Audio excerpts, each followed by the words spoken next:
पेड़ पौधों से हमारा क्या संबंध है, किस वृक्ष से, किस पौधे से हमारा क्या संबंध है, किस पशु से, किस पक्षी से हमारा क्या संबंध है, धरती में कौन कौन सी ऐसी चीजें जिनसे हमारा सीधा संबंध है, ये समझना होगा। जैसे ही आप समझ लेते हैं उससे आपको प्रेम हो जाता है, स्नेह हो जाता है, फिर आप उसका शोषण नहीं करते, उसे आप बर्बाद नहीं करते। आप जानते हैं कि पीपल का वृक्ष, बरगद का वृक्ष सबसे ज्यादा ऑक्सीजन उत्सर्जित करता है। तो आपके अंदर भय रहता, आप पीपल का पेड़ नहीं काटते, आप बरगद का पेड़ नहीं काटते।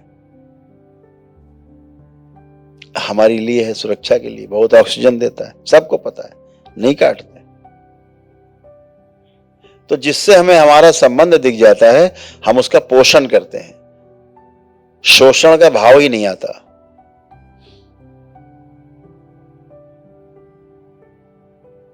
तो अपने ऊपर, स्वयं के ऊपर विश्वास रखना है, अपने बच्चों को प्रेरणा देना है, आगे बढ़ाना है बच्चों को।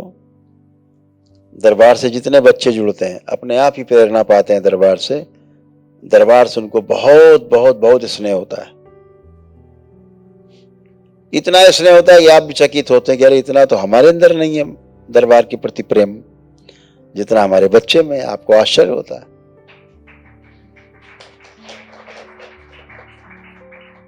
क्योंकि वो सीखने की उम्र में है, बच्चा सीखना चाहता है।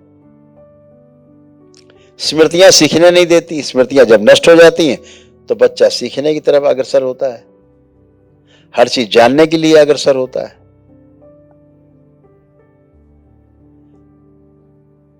तो सही और गलत क्या है वो समझ पाता है।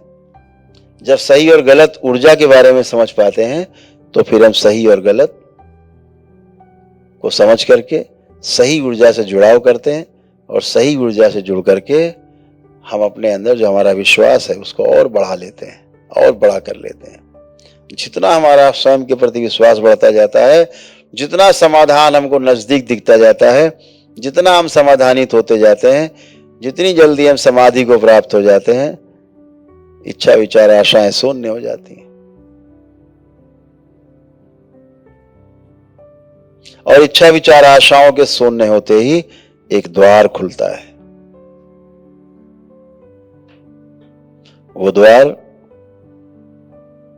वापसी का द्वार है। जिधर से आए थे उधर वापस जाने का द्वार है। अपने महास्रोत का द्वार खुलता है, अपने महास्रोत का रास्ता दिखता है वापसी का, और हम वापसी कर पाते हैं। जितना विश्वास बढ़ता जाता है, जब इच्छा विचार आशाओं से हम शून्य हो जाते हैं तो तेजी से गति करते हैं। जब आप ध्यान साधना करते हैं, दरबार आपको भूतकाल से और भविष्य तोड़ देता है, आपको वर्तमान में रखता है और आपको यात्रा कराता है ब्रह्मांड की।